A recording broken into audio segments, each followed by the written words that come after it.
muito boa tarde. Neste dia da semana centramos a nossa reflexão na proposta bíblica que caracteriza a liturgia do próximo domingo. É um itinerário que faremos hoje com o Padre Armindo Vaz, carmelita, também professor de Sagrada Escritura. Padre Armindo Vaz, muito obrigado por estar uma vez mais na nossa companhia. Com muito gosto. Hoje olhamos a liturgia e esta proposta do segundo domingo do tempo comum. E como é habitual nestas circunstâncias, começamos precisamente por escutar o Evangelho deste dia. Escutamos. Naquele tempo estava João Batista com 2 dos seus discípulos e, vendo Jesus que passava, disse: Eis o Cordeiro de Deus. Os 2 discípulos ouviram-no dizer aquelas palavras e seguiram Jesus. Entretanto, Jesus voltou-se e, ao ver que o seguiam, disse-lhes: Que procurais? Eles responderam: Rabi, que quer dizer Mestre, onde moras? Disse-lhes Jesus: Vinde ver. Eles foram ver onde morava e ficaram com ele nesse dia. Era por volta das 4h da tarde. André, irmão de Simão Pedro, foi um dos que ouviram João e seguiram Jesus. Foi procurar primeiro seu irmão Simão e disse-lhe: Encontramos o Messias, que quer dizer Cristo, e levou-o a Jesus. Fitando os olhos nele, Jesus disse-lhe: Tu és Simão, filho de João. Chamar-te-ás Cefas, que quer dizer Pedro. Este Evangelho que com um sublinhado muito concreto no discipulado, não é? Nestes que se impressionam e que têm a sensibilidade de perceber quem é este Cristo que se apresenta. Eles que estavam com João e percebem agora que é Jesus que devem seguir. No domingo passado, a liturgia da Igreja Católica celebrava a festa do batismo de Jesus. E com essa festa, a liturgia, que é sempre simbólica, muito simbólica, fundada na realidade, dava um salto enorme, quase um sobressalto da celebração do nascimento e da infância de Jesus para os primeiros tempos do seu ministério público. É aqui onde somos colocados com este trecho do Evangelho de João, isto é, com o chamamento dos primeiros discípulos aqui dentro do Evangelho de João. E é João Batista que aparece logo no início, imediatamente antes do chamamento dos discípulos por parte de Jesus. João Batista, que faz aqui de charneira entre o Jesus esperado, o Jesus que era procurado, o Jesus do qual estavam à espera sem saber que era propriamente ele, ligação com esse tal Jesus, e o passado do povo de Israel. Um povo que passou uns 18 ou 19 séculos à procura,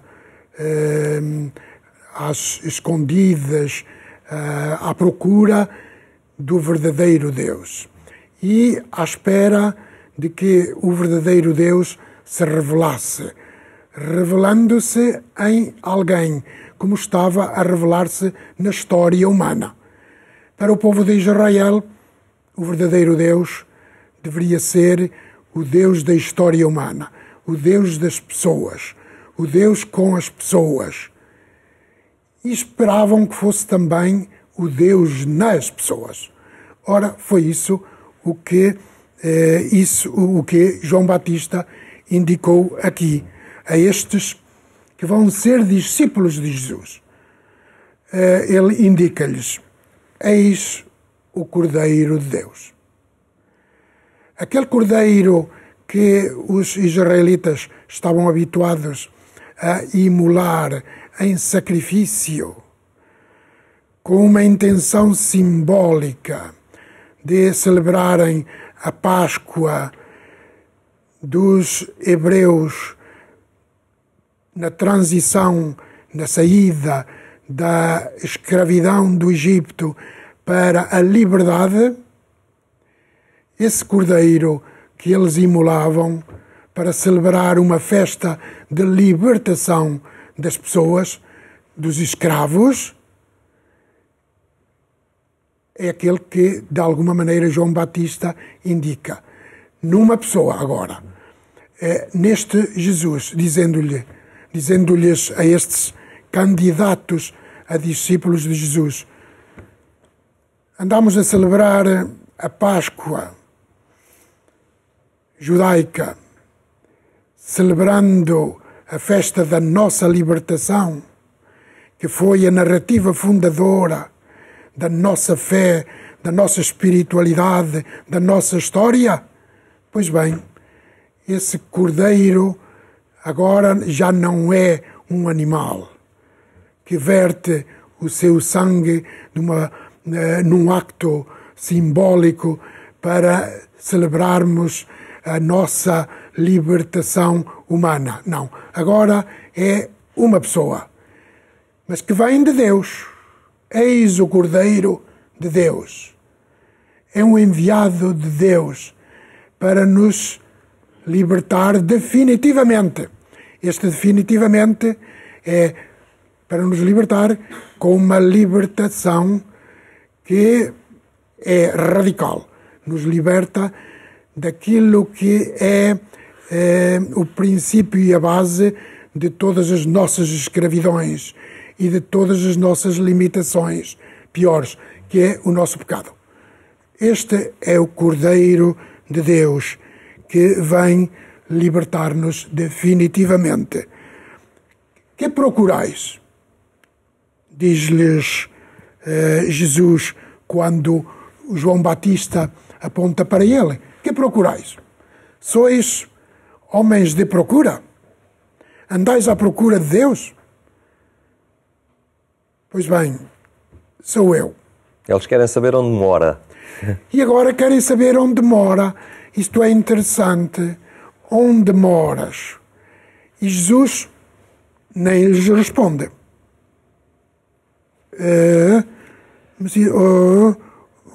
Temos aqui no texto. Onde moras? Disse-lhe Jesus. Vim de ver. E não diz mais nada. Eles foram ver onde morava e ficaram com ele nesse dia. Mas não lhes diz onde morava.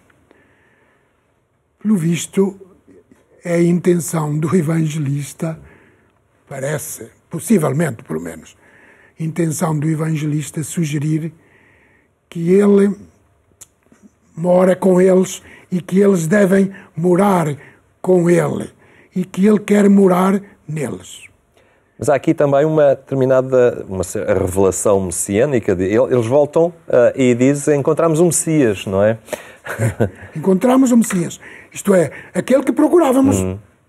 Aquele que aparece a ser procurado nas nossas Escrituras e também através das Escrituras. Tantos textos, sobretudo dos profetas, que põem o povo de Israel numa tensão histórica positiva à espera de uma figura que seja não só libertadora, mas também bondosa e que lhes mostre quem é o verdadeiro Deus, onde é que está, como encontrá-lo e como conviver com ele. Encontramos esse Messias que procurávamos. Aqui o temos, isto é, Messias, que significa ungido de Deus. Sim, era ungido de Deus, porque este Mashiach, em hebraico, Messias traduzido para o português e Cristo em grego, este Messias era, quem era Messias, na história de Israel, era o rei. O rei era ungido, era Mashiach, era ungido pelo profeta ou até mesmo por outro, assim, por alguma figura dirigente do povo de Israel, por um sacerdote. E este Jesus, agora, como que herda os discípulos que eram de João? De alguma maneira, sim. E agora ele, João, como que ao apontar para Jesus, como que sai de cena, esconde-se e diz: este é o Cordeiro de Deus, aquele que vós esperáveis, aquele que vem depois de mim e ao qual eu não sou digno de desatar a correia da sandália. Esse é, segui-o. Aí temos toda a espiritualidade do seguimento. E então Jesus chama logo um que seja como que o chefe deste grupo de discípulos. Simão, e muda-lhe logo o nome. Tu és Pedro, tu és pedra. És pedra deste grupo de discípulos que vai, por sua vez, reunir à sua volta uma comunidade mais ampla, que vai ser aquilo que depois chamarão a Igreja. Acaba por ser um percurso também vocacional, um chamamento, e este chamamento reforça-se muito também numa outra dimensão, na primeira leitura, onde encontramos esse relato do chamamento de Samuel. Sem dúvida, tem todo o estilo e as características vocacionais de textos bíblicos do Antigo e do Novo Testamento. Este trecho do primeiro livro de Samuel, que é bem conhecido, o tal Samuel que estava no templo, que até dormia no templo, chamava por Deus, e então Deus revela-se a ele e chama por ele. Samuel, Samuel. E Samuel responde. Ele tem dificuldade de identificar esse chamamento inicial, exatamente, não é? Pensa que é tem dificuldade. Sim. Como em todos os chamamentos de Deus. E também ele aqui não percebe bem, não discerne suficientemente, num primeiro momento, a voz de Deus. Até que tem a indicação do sacerdote Eli, que percebeu que havia aqui comunicação de Deus ao menino Samuel. E Samuel então vai se disponibilizar para acolher Deus, dizendo-lhe, ou respondendo-lhe: falai, Senhor, que o vosso servo escuta. É um texto de vocação, realmente. É um texto que como que representa na máxima expressão os textos de vocação do Antigo Testamento, que são tantos, desde o primeiro na história do povo de Israel, que é a vocação de Abraão por parte de Deus, até ao fim do Antigo Testamento, com outras vocações de profetas, as últimas das quais acontecem no tempo do século V a.C. Aí o povo de Israel deu mais importância às suas Sagradas Escrituras, ficando a pensar que o céu se tinha fechado. Já não havia comunicação, revelação do céu à terra. Não havia profetas. Parece que o céu se fechou. Então, o judaísmo do tempo voltou-se para a sua Torá, para as suas Sagradas Escrituras, procurando, meditando, estudando a lei e procurando a Deus na lei e na prática da lei.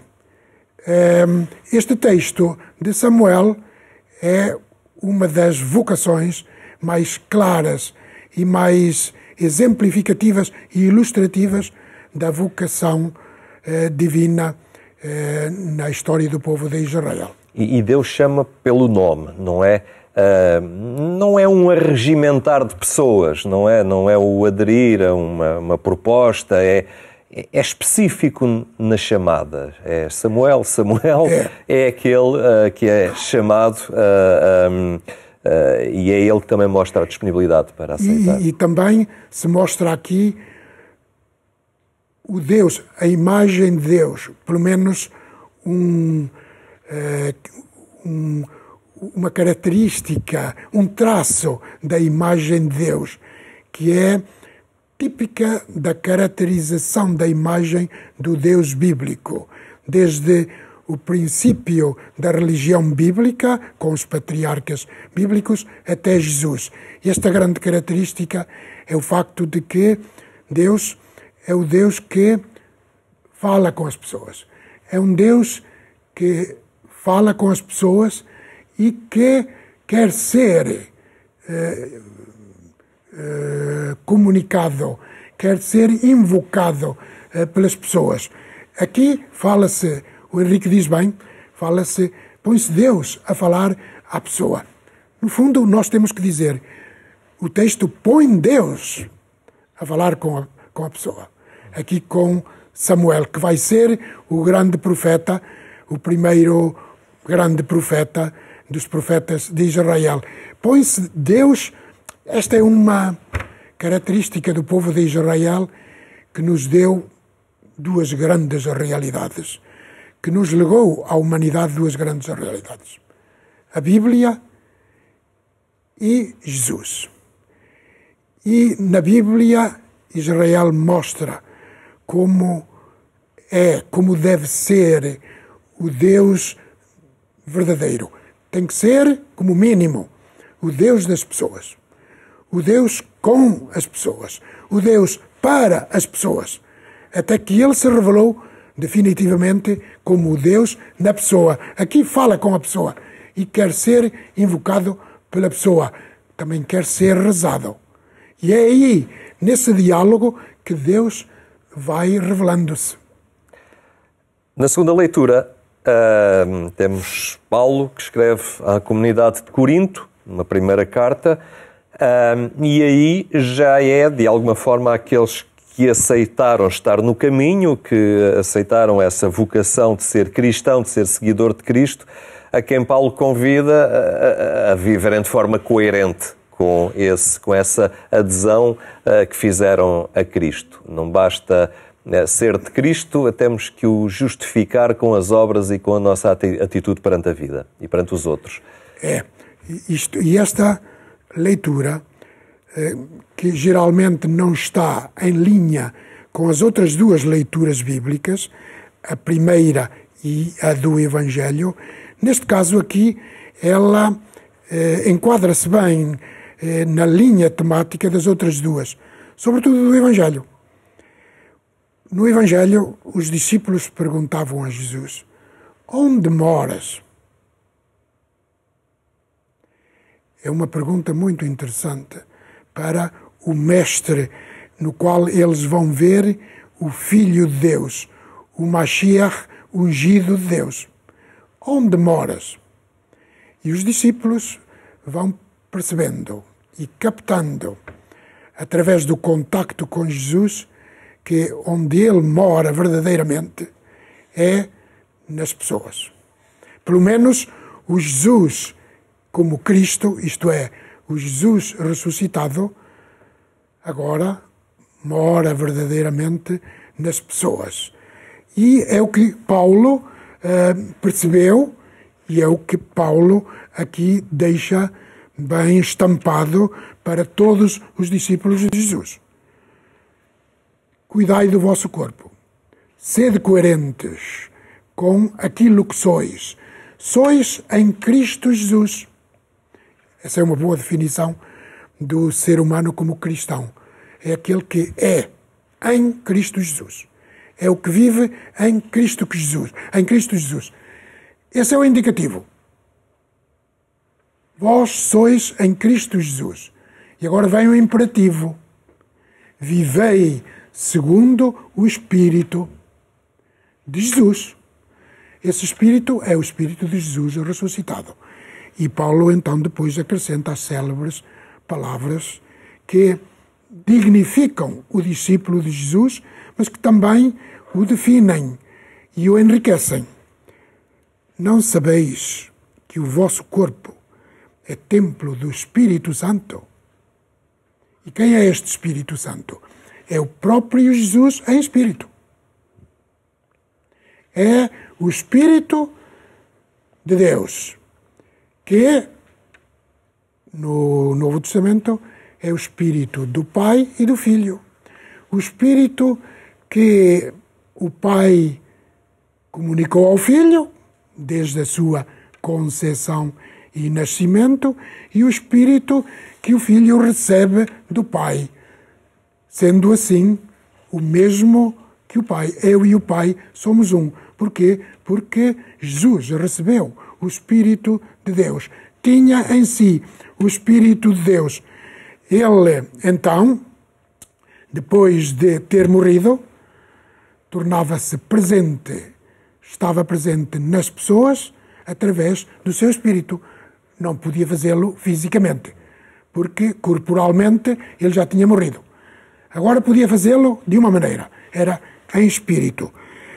Não sabeis que o vosso corpo é templo do Espírito Santo que habita em vós e vos foi dado por Deus? O Espírito que o Pai comunica ao Filho é também comunicado pelo Filho aos cristãos, aqueles que querem acreditar e seguir Jesus. E Paulo continua e remata: não pertenceis a vós mesmos. Sois vós mesmos, sim. Não pertenceis a vós mesmos, porque fostes resgatados por grande preço. Então, glorificai a Deus no vosso corpo. Que é as atitudes coerentes com aquilo que se é e se recebe no batismo. Não temos tempo de ir mais longe.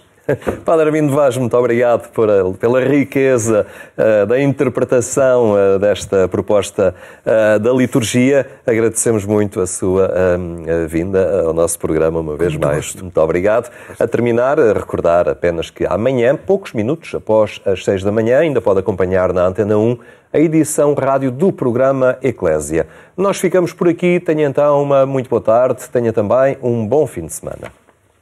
Muito obrigado.